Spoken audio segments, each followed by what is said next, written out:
Hey, it's Jessica DeMassa with WTF Health. What's the future of health? I am talking to the who's who of health tech and healthcare innovation. And today, some big news. Well, actually, two pieces of big news coming out of rural healthcare provider Homeward Health, which just launched 5 months ago.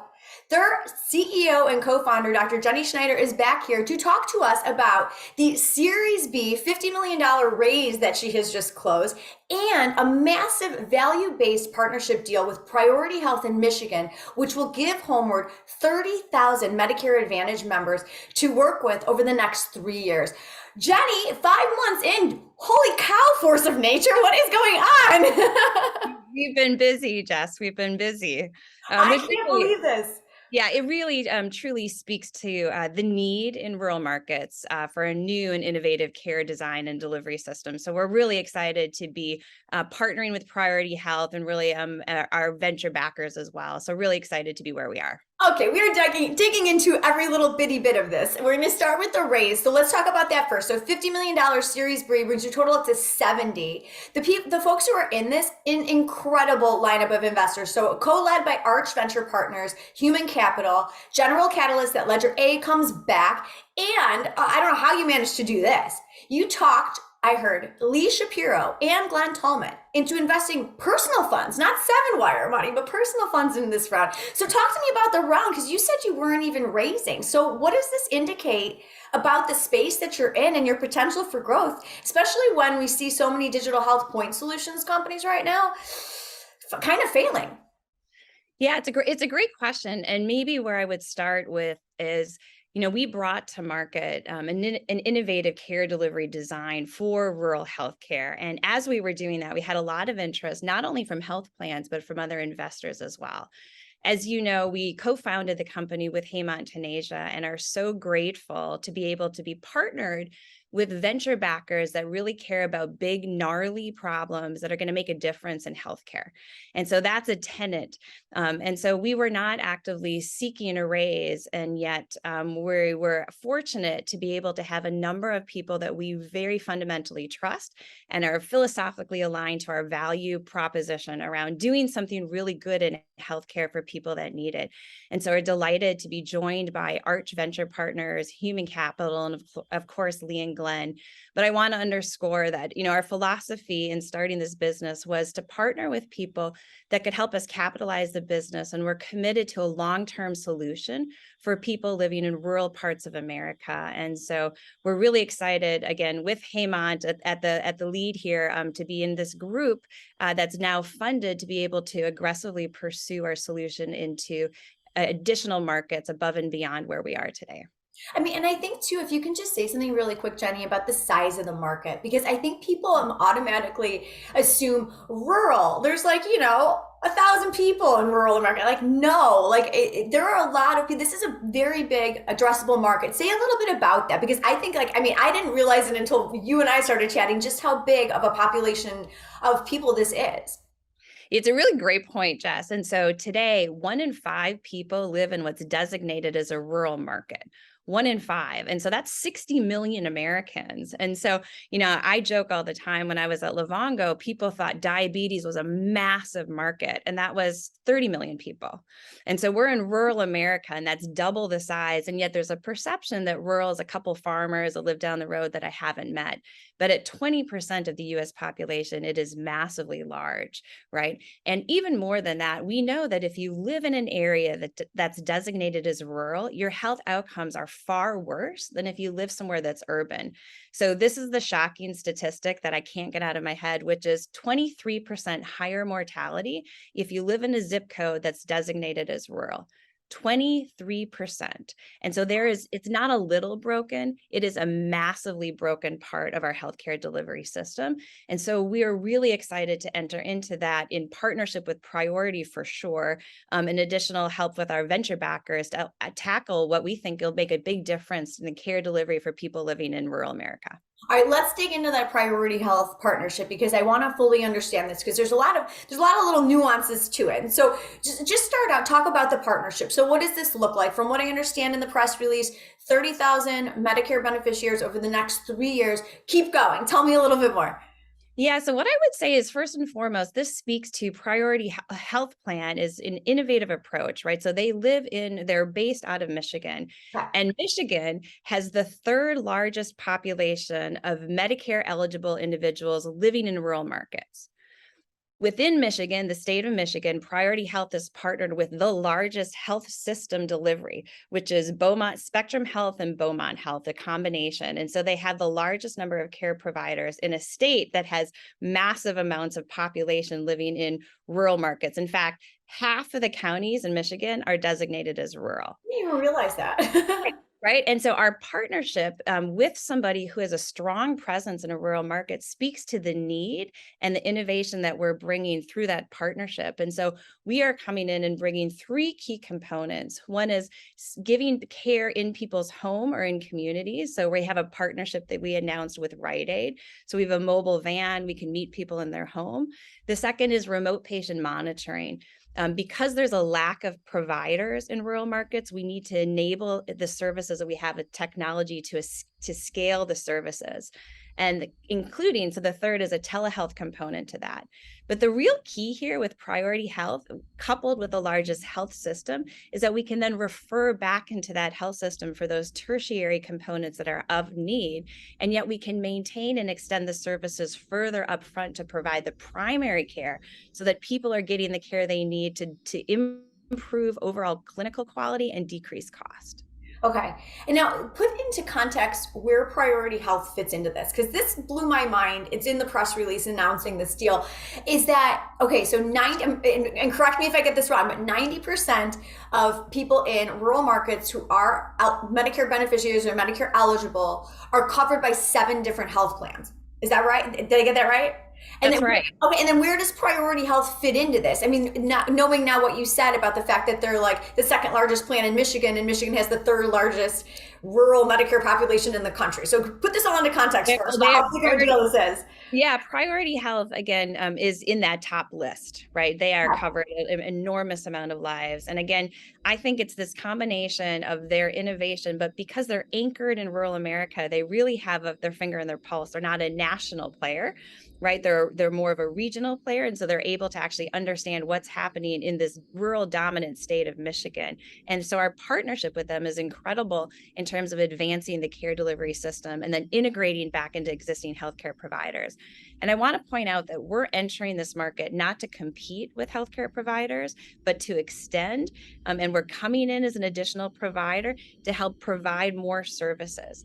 The reason mortality rates are so high in rural markets is there's a big access issue.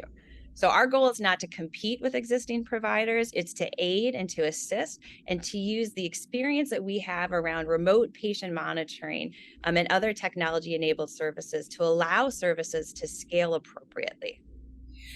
I want to come back on the model in just a second, but before I do, the other thing I have to ask you about this deal here with Priority Health is, I mean, truly like the ability that you guys have had in 5 months to not only build this model that you're talking about, integrated care delivery, but also scale it up. I mean, to put this into context, it's like, I mean, I've read that, if you look at somebody like Oak Street, it took them 6 years to enroll 30,000 members. You guys are going to have 30,000 in 3 years. Like, I mean, talk to me about what this says about what you guys are building and the way that maybe you're using technology in addition to these in-person ways to deliver care and the existing healthcare system, as you've talked about, to kind of be able to scale that up so quickly when you look at some of the competitors that have been out there and their inability to scale it so fast.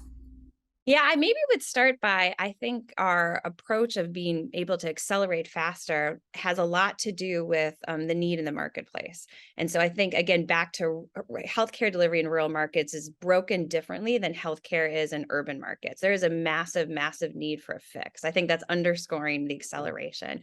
I think second is we are truly building from a technology platform to enable services.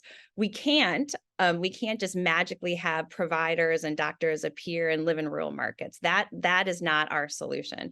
Our solution is actually to take the existing providers and scale them differently by the use of technology to meet people where they are, to be able to monitor people in their homes, to be able to provide the services that they need, but not in a way where and I use this phrase kind of jokingly staple a nurse to someone, because in rural markets, there's not nurses, and oftentimes there's not even a stapler, right? And so we had to recreate and rethink that. So our approach when we put our design hats on was to say, if you were going to design a scalable healthcare delivery system for a rural market, which lacks infrastructure, how would you do that? And the answer is we wouldn't come out with what we have today. We wouldn't put people and ask them to drive 4.5 hours for a 15-minute visit and back when they're an hourly wage worker and have now missed a full day of work. Instead, we said, how do we bring that care to them? And how can we scale that so we can monitor an individual and use that data and intervene with the appropriate care, whether that's primary care or specialty care, at the time that they need it. With the advancement of technology and a number of services, we can actually do that now in primary care and increasingly in specialty care.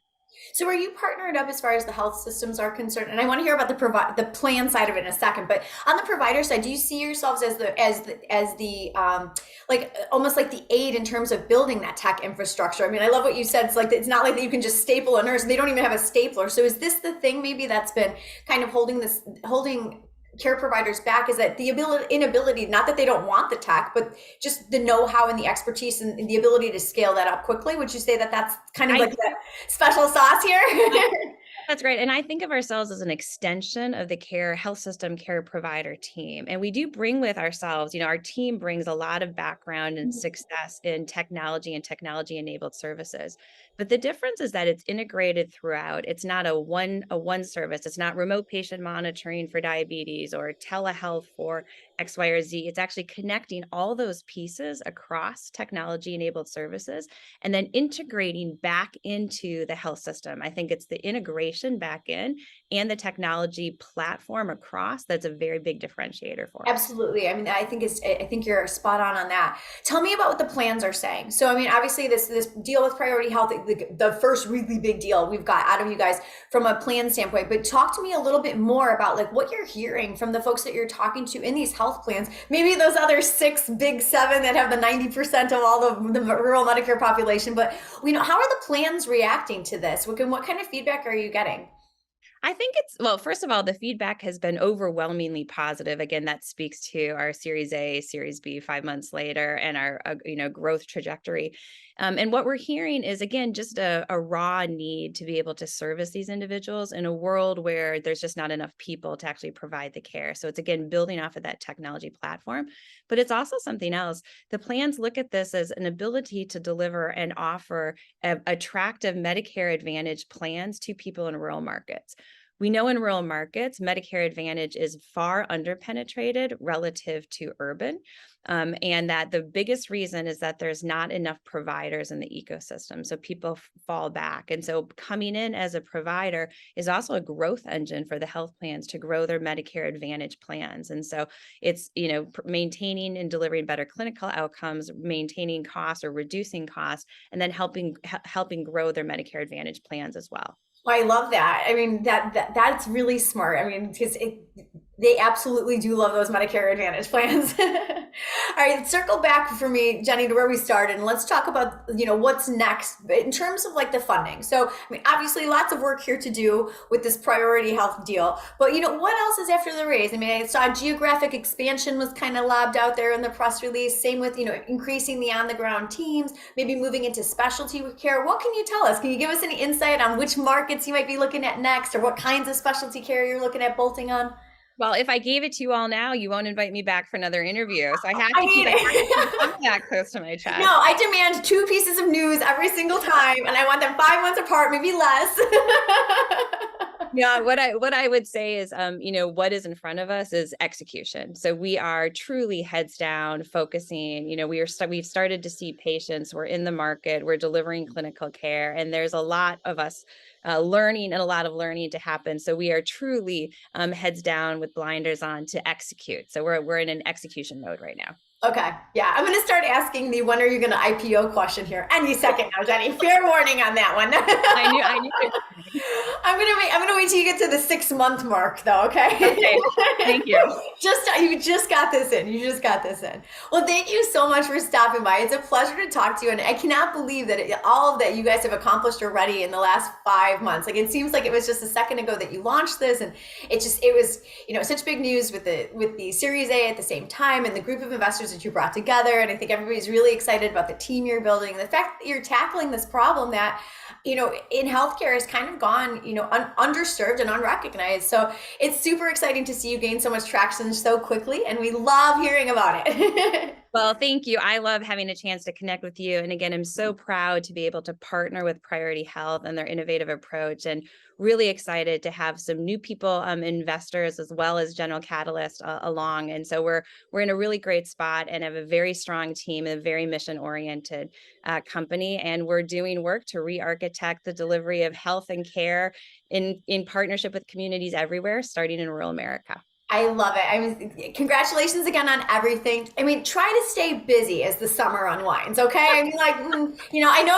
you're probably thinking about an entire August trip to Europe somewhere, but maybe you might want to put the nose to the grindstone. I got it. The glasses on the head says it all. I was like, I'm right back into email as soon as this is over. All right, Jenny. Well, thank you again for swinging by. We will, I'm sure, talk to you soon.